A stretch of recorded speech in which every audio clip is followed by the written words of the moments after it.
اللہ تعالیٰ نے انسان کو یاد کرایا ہے کہ تو نے عبادت اپنے رب کی کرنی ہے، اور فرمایا رب تمہارا وہ ہے جس نے تمہارے لیے زمین کو فرش بنایا ہے، آسمان کو چھت بنایا ہے، اور آسمان سے پانی برسا کے تو زمین سے پھل اگائے ہیں، رزق لکم، وہ بھی تیرے کھانے کے لیے اگائے ہیں۔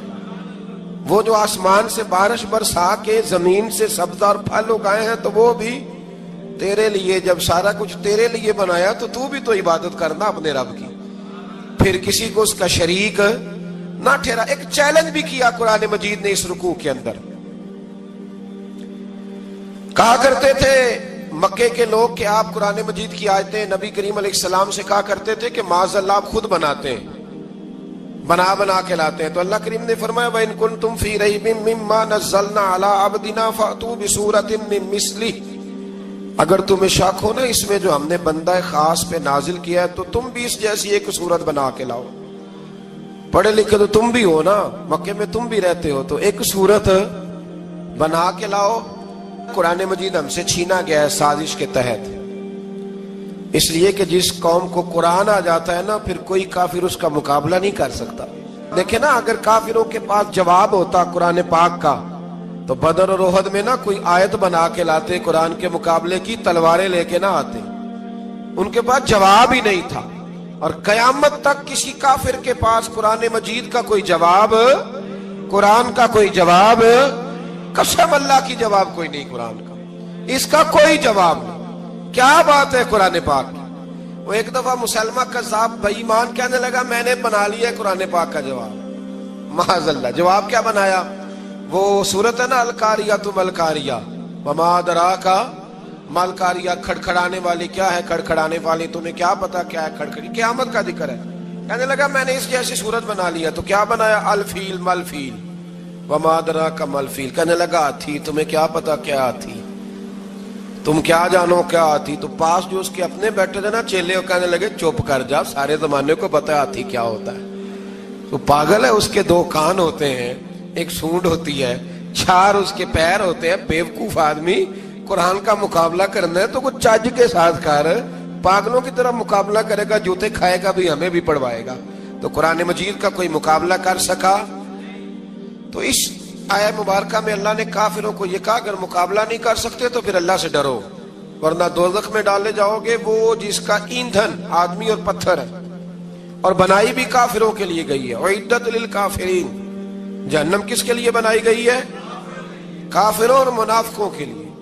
مسلمانوں کے لیے بنائی گئی، مسلمان مرضی سے چھلانگے لگائیں تو ان کی موج ہے، ورنہ ان کے لیے جہنم، ان کے لیے اللہ نے جنت بنائی ہے۔ اور یہ بات کرتے ہی رب کریم نے فرمایا اے محبوب علیہ السلام مومنوں کو خوشخبری دے دیں کہ اللہ نے ان کے لیے جنت بنائی ہے، اس میں باغات ہیں، انہیں رزق دیا جائے گا کھانے کے لیے، اور اس میں انہیں پاکیزہ بیویاں دی جائیں گی، اور پھر وہ اس میں ہمیشہ رہیں گے، انہیں اس سے نکالا نہیں جائے گا۔ آگے جو آیات کریمہ ہے نا اس کے اندر اللہ تبارک و تعالیٰ نے فرمایا ہے کہ اللہ حیا نہیں کرتا سمجھانے کے لیے مچھر کی مثال بھی دینی پڑے۔ فرمایا قرآن سے کچھ لوگ ہدایت حاصل کرتے ہیں اور کچھ گمراہ ہو جاتے ہیں۔ جب لوگ اپنی مرضی کی تشریحات چاہتے ہیں تو گمراہ ہوتے ہیں، اور جب قرآن کو رسول اللہ صلی اللہ علیہ وسلم اور امت مسلمہ کی تشریحات کی روشنی میں سمجھتے ہیں تو پھر اللہ ہدایت عطا فرماتا ہے۔ پھر اللہ تبارک و تعالیٰ نے آگے ارشاد فرمایا حضرت آدم کی پیدائش کا واقعہ۔ مفسرین نے لکھا اللہ نے مشورہ کیا تھا فرشتوں سے، وَإِذْ قَالَ رَبُّكَ لِلْمَلَائِكَةِ إِنِّي جَاعِلٌ فِي الْأَرْضِ خَلِيفَةً، لیکن کچھ مفسرین کہتے ہیں کہ اللہ کو ضرورت نہیں فرشتوں سے مشورہ کرنے کی، اللہ نے فرشتوں سے مشورہ نہیں کیا، بلکہ رب نے انہیں آگاہ فرمایا تھا کہ میں لگا ہوں زمین پہ اپنا نائب بنانے، میں خلافت دینے لگا ہوں زمین پہ۔ اب یہ تو دینے والی کی مرضی ہے نا اس نے کس کو دینی ہے، یہ تو دینے والے کی مرضی ہے نا اس نے۔ تو کچھ لوگ کہتے ہیں کہ دینے والے سے زیادہ ہمیں پتہ ہے، تو فرشتوں کو بھی یہ اجتہادی خطا ہو گئی، کہنے لگے یا اللہ اسے نہ بنانا، یہ فساد کرے گا، یہ خون ریزیاں کرے گا۔ تو اللہ نے فرمایا جو میں جانتا ہوں وہ تم، اللہ اکبر۔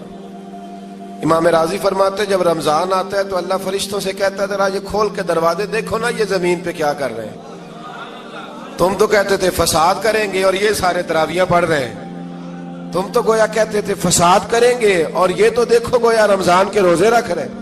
یہ تو میری یاد میں نکلے ہوئے. تم کچھ کہتے تھے اور دیکھو میں نے تمہیں کہا تھا نا جو میں جانتا ہوں وہ تم. اللہ نے پھر حضرت آدم علیہ السلام کو تمام زمانے کے علوم عطا کیے, علم سکھا لیا. تو فرشتوں سے کہا تم بھی ان چیزوں کے نام بتاؤ, تو وہ بتا سکے نہیں. اللہ نے فرمایا اب اس طرح کرو, آدم کو سجدہ کرو. سب نے سجدہ کیا سوائے وہ. کہنے لگا یا اللہ صرف تجھے ہی کرنا ہے. کرنا بھی صرف اللہ کو چاہیے, پر رب کے آگے بھی جھکنا چاہیے, اور جس کے سامنے رب جھکائے نا وہاں بھی. اور یہ جو عاجزی ہے نا, یہ جو جھکنا ہے, یہ علم کے آگے ہے. ہماری مصیبت یہ ہے کہ ہم علم کے آگے بھی گردن جھکانے کو تیار نہیں ہوتے, وہاں بھی ہم خود عالم فاضل بن جاتے. تو فرمایا کہ سب سے کہا سجدہ کرو. سب نے سجدہ کیا سوائے ابلیس کے. تو پھر ہوا کیا, وکان من الکافرین, وہ کافروں میں سے ہو گیا. پھر اللہ نے حضرت آدم کو اور جناب حوا کو نا مقام دے دیا جنت میں رہنے کے لیے, اور کہا سارا کچھ کھانا, درخت کے قریب نہ جانا. ابھی آپ کسی سے کہہ دیں تھوڑا سا کہ پیچھے نہ دیکھنا, یعنی اگر میری سمجھ لیں ادب کی وجہ سے کوئی 1.5-2 منٹ یا 6 منٹ نہیں بھی نہ دیکھے گا تو سوچے گا ضرور کہ پتہ نہیں اب پیچھے کیا ہے, مصیبت کیا ہے. یعنی آپ کہہ کے دیکھ لیں کسی کو, پیچھے نہ دیکھنا. فطرت ہے نا انسان کی, وہ جستجو کرتا ہے. کہا اس درخت کے پاس نہ جانا. تو حضرت حوا سلام اللہ علیہا کہتے ہیں دل میں خیال رہتا تھا کہ آخر ہے کیا درخت کے پاس. یہی انسان کا عقیدہ توحید ہے کہ جہاں سے رب منع کر دے وہاں وہ منع ہو جائے. اور یہ ان کی خطا نہیں تھی, یہ اللہ کی حکمت تھی, چونکہ رب نے تو پہلے کہہ دیا تھا بنایا ہی زمین کے لیے, تو یہ تو سارا کچھ ہونا تھا تو زمین پہ آنا تھا نا. تو حضرت حوا اور جناب آدم کے پاس شیطان آیا, اب اس کو نکال تو دیا تھا پر ابھی اس کا جنت میں آنا جانا بند نہیں ہوا تھا. یہ بھی اللہ کی حکمت تھی. تو وہ کہنے لگا تمہیں پتہ ہے بعد میں مر جاؤ گے. تو حضرت حوا کہنے لگی کیا موت بھی آئے گی؟ کہاں, اس کی تکلیف بھی بڑی ہوگی, تو پھر بچیں گے کیسے؟ تو کہنے لگے پھل کھا لو اس درخت کا. تو بچنے کے لیے پھل کھایا تھا. اس طرح لوگ آج بہت سارے کام بچنے کے لیے کرتے ہیں پر بچ سکتے, بچنے کے لیے پھل کھایا. تو اللہ نے فرمایا زمین پہ چلے جاؤ. تو حضرت آدم زمین پہ آئے, پھر کئی 100 سال روتے رہے. فتلقى آدم من ربہ کلمات, تو پھر اللہ نے خود ہی جناب آدم کو کچھ کلمے سکھائے. علامہ اسماعیل حقی فرماتے ہیں وہ کلمے یہ تھے کہ حضرت آدم نے میرے نبی کا وسیلہ پیش کیا, اللہ کریم نے جناب آدم کی دعا کو مقبول فرما لیا. پھر آگے بنی اسرائیل کا ذکر آ جاتا ہے. اللہ تعالیٰ نے بنی اسرائیل, آج آپ اسی قوم کو یہودی کہتے ہیں, ان کو اللہ نے اس زمانے میں فضیلت عطا کی تھی بہت زیادہ. تو عرب کے اندر جب نبی پاک علیہ السلام نے اعلان نبوت کیا تو کچھ لوگوں نے یہ کہہ دیا کہ اگر یہ یہودی کلمہ پڑھ لیں گے تو ہم بھی پڑھ لیں گے. تو پھر اللہ نے انہیں یاد کرایا کہ تم اصل میں کیا ہو, تمہیں کلمہ پڑھنا چاہیے. تو اہل یہود کا تذکرہ کرتے کرتے رب کریم نے ایک بات یہ بھی ارشاد فرمائی کہ تم لوگوں کو تو کہتے رہے ہو کہ وہ نبی آنے والے ہیں, وہ نبی آنے والے ہیں, اور جب آ گئے ہیں تو ماننے کو تیار نہیں ہو. تو فرمایا تأمرون الناس بالبر وتنسون انفسکم وانتم تتلون الکتاب, لوگوں کو بھلائی کا حکم دیتے ہو اور اپنے آپ کو بھول جاتے ہو. افلا تعقلون, تمہیں عقل نہیں؟ پھر اللہ نے انہیں یہ بھی یاد کرایا کہ یاد کرو وہ زمانہ کہ جب فرعون نے خواب دیکھ لیا تھا کہ کوئی بچہ اس کی سلطنت کو تباہ کرے گا, تو پھر اس نے تمہارے بچوں کو ذبح کرانا شروع کیا اور تمہاری بیٹیوں کو چھوڑتا تھا. فرمایا یہ بھی تو تم نے دیکھا, میں نے تمہیں پھر تم سے کہا جہاد کرو قوم عمالقہ کے خلاف, تو مقام طیہ میں جا کے یہ لوگ کہنے لگے ہم سے جہاد نہیں ہوتا. اللہ نے انہیں ایک میدان میں قید کر دیا. بڑی دلچسپ بات, قید تو لوگ ہوتے ہیں نا چار دیواری میں, تو اللہ نے بنی اسرائیل والوں کو جب انہوں نے کہا ہم جہاد نہیں کریں گے تو اللہ نے میدان میں قید کر دیا. میدان میں, یہ یاد رکھیں, جب انسان اللہ کی نافرمانی کرتا ہے تو اسے ایسی قید ملتی ہے جس کا اس نے تصور بھی نہیں کیا ہوتا. ایک میدان ہے مقام طیہ, قید ہو گئے. سارا دن سفر کرتے تھے, سارا دن, تو رات کو تھک کے سوتے تھے, صبح اٹھتے تھے نا جب, تو وہیں ہوتے تھے جہاں کل صبح چلے تھے. تو رب جب کسی کو قیدی بناتا ہے تو اسے زنجیروں کی, سلاخوں کی ضرورت, دعا فرمائے اللہ تبارک و تعالی غموں سے نجات عطا فرمائے. یہ دعا فرمائے، ایسی قید دیتا ہے کہ جس سے پھر چھٹکارا ہو سکتا۔ تو بنی اسرائیل کا بہت زیادہ تذکرہ اس بارے میں اللہ تبارک و تعالیٰ نے پھر بیان کیا، اور پھر کہا کہ انہیں جو حکم دیا جاتا تھا یہ اس کی سرتابی کرتے تھے، پھر اللہ نے ان پر ذلت نازل کر دی اور یہ ہمیشہ اس کا شکار رہیں۔ قوم سبت کا ذکر فرمایا اللہ نے، ہفتے والے دن کچھ لوگ نافرمانی کرتے تھے۔ ہمارے بھی ہیلے بہانے ہیں نا آج کل کاروبار میں، تو اسی سپارے کی آیت نمبر 65 کے اندر اللہ تعالیٰ نے حضرت داؤد کی قوم کا ذکر کیا کہ اللہ نے انہیں حکم دیا تھا کہ ہفتے والے دن مچھلیاں نہیں پکڑنی، تو وہ کہتے تھے چلو ہاتھ لگا کے نہیں پکڑنی، ہاتھ لگا کے۔ وہ ہمارے لوگ ہیلے بہانے تلاش کر لیتے ہیں نا، وہ بڑے جناب انشورنس والا آ گیا، اب وہ بینک والا آ گیا، وہ فلانے صاحب آ گئے، وہ تروڑ مروڑ کے کہانیاں باتیں، اور پھر ہمیں بھی رستے مل جاتے ہیں بچنے کے۔ مفتی صاحب نے کہہ دیا تھا، ایک مولانا سے میں نے ان کو کہا ہفتے والے دن مچھلیاں نہیں پکڑنے کا، نہیں پکڑتے، چھوٹے چھوٹے حوض بنا لیے تو مچھلیاں زیادہ آتی تھی اس دن۔ یہ بھی اللہ کی قدرت تھی، نماز کے وقت گاہک زیادہ آتے ہیں، یہ اس کی قدرت ہوتی ہے۔ تو وہ مچھلیاں حوض میں جمع ہو جاتی ہیں، یوں سمجھ لیں کہ جال انہوں نے لگا لیے ہوئے تھے، تو جال میں وہ پھنستی رہتی تھی، حوضوں میں آتی رہتی تھی۔ ہفتے کو نہیں پکڑتے تھے، اتوار کو پکڑ لیتے تھے، تو پھر اللہ نے انہیں سزا دی۔ فرمایا تماشے کرتے ہو اللہ کے حکم کے ساتھ، کیا سزا دی؟ فَقُلْنَا لَهُمْ كُونُوا قِرَادَةً خَاسِئِينَ، فرمایا بندر بن جاؤ دھتکارے ہوئے۔ جو رزق حرام طریقے سے کماتے تھے رب انہیں بندر بنا دیتا تھا۔ ابھی بھی میں نے دیکھے ہیں بڑے بڑے تاجر پاگلوں جیسی زندگی گزار رہے ہیں، نفسیاتی طور پہ سکون نہیں ہے، کروڑوں روپیہ پڑا ہے۔ کیوں؟ اس لیے کہ رب کے بتائے ہوئے طریقے کے مطابق تجارت نہیں کرتے۔ آگے ایک اور دلچسپ بات آ گئی، بنی اسرائیل کے اندر نا ایک شخص نے اپنے چچا کو قتل کر دیا جائیداد کے لیے۔ یہ دیکھیں کب سے لوگ جائیداد کے لیے قتل کرتے آ رہے ہیں۔ چچا کو قتل کر دیا، اور قتل کر کے حضرت موسیٰ علیہ السلام کے پاس آئے کہ میرے چچا کو کسی نے قتل کر دیا ہے، تو بتائیں کیا کرنا ہے؟ تو آپ نے فرمایا کہ گائے ذبح کرو، اور اس کا ایک ٹکڑا مقتول کو مارو، مرنے والے کو، وہ خود اٹھ کے بتا دے گا مجھے کس نے قتل کیا ہے۔ اب ارادہ نہیں تھا گائے ذبح کرنے کا تو بہانے کرنے لگے۔ ارادہ نہیں نہ ہوتا تو پھر کیا ہوتے ہیں؟ کہنے لگے گائے کس طرح کی ہو، بوڑھی ہو کہ بچی ہو، رنگ کیسا ہو، جوان ہو کہ چھوٹی ہو، حال میں ایک دفعہ چلنا سیکھ گئی ہو یا ابھی نہ سیکھی ہو۔ تو بتاتے گئے تو رب بھی شرطیں بیان کرتا گیا، گہرے زرد رنگ کی ہو، حال کے اندر اسے نہ چلایا گیا ہو، پانی نہ نکالا گیا ہو، نہ بچی ہو نہ جوان ہو، اس کے درمیان ہو۔ یہ ساری شرطیں کہاں پائی جاتی تھی؟ حضرت موسیٰ علیہ السلام کی قوم کا یہ ایک شخص تھا جو اللہ کا ولی تھا۔ وہ جب انتقال کرنے لگا نا، اللہ اکبر، دیکھو رب ولیوں کی اولادوں پر بھی کتنا فضل فرماتا ہے۔ وہ جب انتقال کرنے لگا تو ایک اس کے پاس چھوٹی سی بچیا تھی، گائے کی بچی، اس نے جنگل میں چھوڑ دی۔ کہنے لگا یا اللہ میں تیرے نام پہ چھوڑتا ہوں، میرا بچہ جوان ہو جائے تو اسے دے دینا، اور تو سرمایہ ہی کوئی نہیں۔ بچہ بڑا ہوا تو بچہ بھی بڑا نیک تھا، اپنی ماں کا بڑا فرما بردار تھا۔ اس کی ماں نے کہا بیٹا تیرے باپ نے ایک گائے چھوڑی تھی، تو بچہ جنگل میں گیا اور جا کے کہنے لگا اے اللہ میری گائے مجھ سے ملا دے۔ تو رب کریم نے وہ گائے واپس کر دی، وہ گائے گھر لے آیا۔ اب وہ کہنے لگا اماں بیچ دوں، تو اماں کہنے لگی بیٹا میرے پوچھے بغیر نہ بیچنا۔ کئی دفعہ گاہک لگے پر اس نے کہا جب تک میری اماں نہ کہے گی میں بیچوں گا۔ ادھر بنی اسرائیل والے شرطیں جتنی گائے کے بارے میں پوچھ چکے تھے وہ ساری اسی گائے میں پائی جاتی تھی۔ تو یہ ڈھونڈتے ڈھونڈتے وہاں پہنچ گئے، تو کہنے لگے گائے چاہیے۔ تو اس نے کہا بھی تمہاری مرضی سے نہیں، قیمت میری مرضی کی۔ ایک مفسر نے تو یہاں تک لکھا ہے کہ اس نے کہا گائے ذبح کر کے نا، تو جتنا گائے کے اندر گوشت ہوگا نا اتنا ہی کھال کے اندر تو مجھے مال بھر کے دو گے، اتنے سکے بھر کے دو گے، اتنی اشرفیاں بھر کے دو گے تو پھر تمہیں گائے دوں گا۔ تو پھر یہ گائے انہیں ملی اور یہ گائے لے کر کے آئے۔ زیادہ سوالات نہ کرتے تو زیادہ الجھتے نہ۔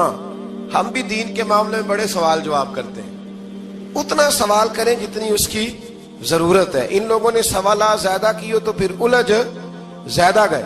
تو میرے بھائی اس کا ذکر بھی اللہ تبارک و تعالیٰ نے پہلے پارے کے اندر بیان فرمایا. پھر اللہ کریم نے فرمایا کہ کچھ ایسے لوگ بھی ہیں یہودیوں میں سے جن کا دعویٰ ہو گیا ہے کہ ہم اللہ کے بڑے پیارے ہیں. فرمایا یہ صرف ان کے منہ کی باتیں ہیں, یہ تو قیامت میں پتہ چلے گا نا کہ اللہ کا پیار کس کے ساتھ زیادہ ہے.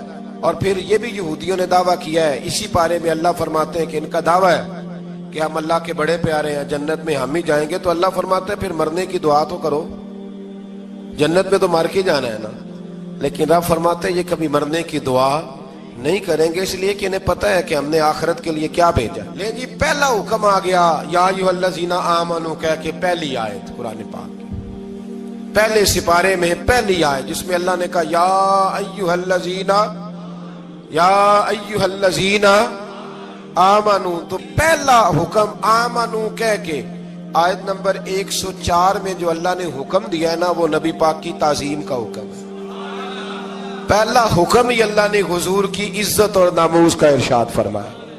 پہلا اس ترتیب کے لحاظ سے وہ ہوا یہ کہ جب نبی پاک کو بات ارشاد کرتے تو صحابہ کرام اٹھ کے عرض کرتے رائینا یا رسول اللہ, حضور سمجھ نہیں آئی ذرا رعایت کر دے. تو یہودیوں کی عبرانی زبان کے اندر نہ ذرا کھینچ کے پڑھتے تھے رائینا, تو اس کا معنی بنتا تھا معاذ اللہ اے ہمارے چرواہے. بکریاں چرانے والے کو بھی وہ رائینا کہتے تھے. تو جب صحابہ یہ کہنے لگے تو اللہ نے منع ہی کر دیا.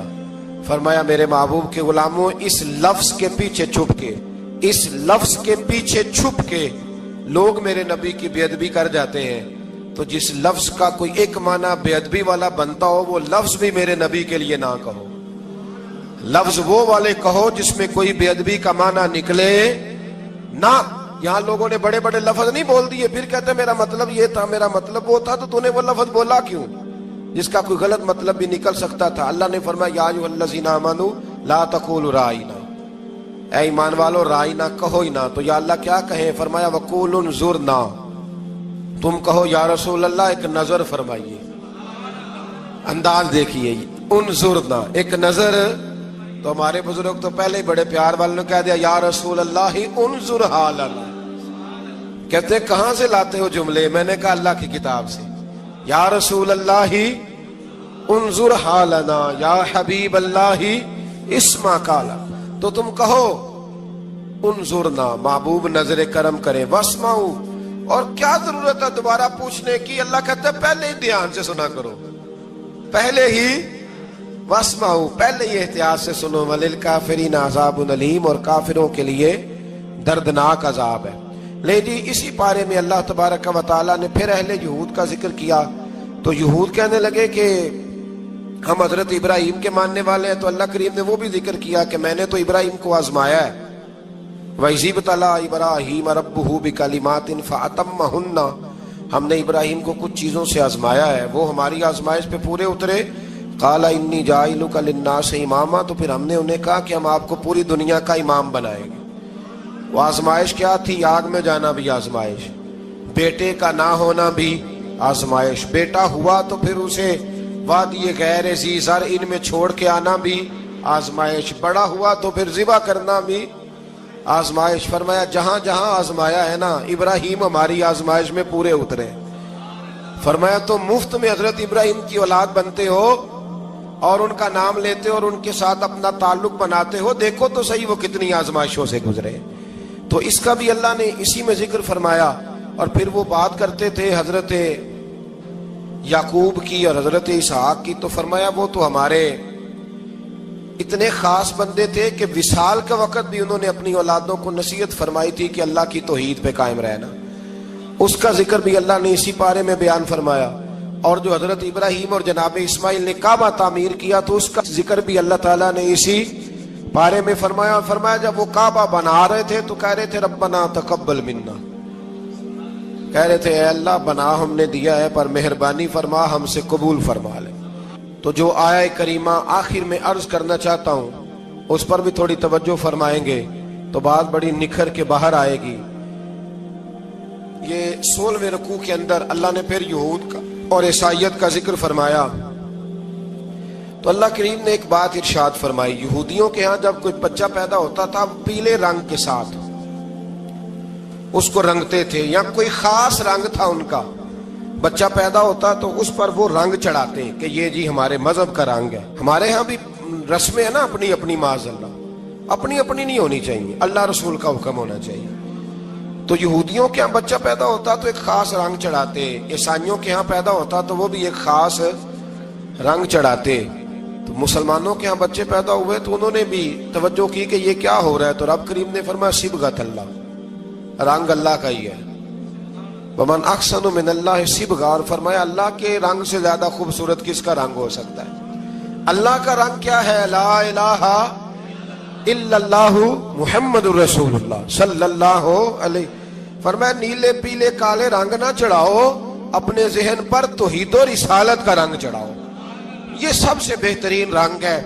اگر تمہارے ذہنوں پر رب رسول کی توحید کا رنگ چڑھ گیا تو یہ وہ والا رنگ ہے، پھر تمہیں کسی اور رنگ کی طرف جانے کی ضرورت نہیں پڑے گی۔ تو فرمایا رنگ وہ پیدا کرو جو توحید کا ہے، رسالت کا ہے، اس رنگ کی توجہ کرو۔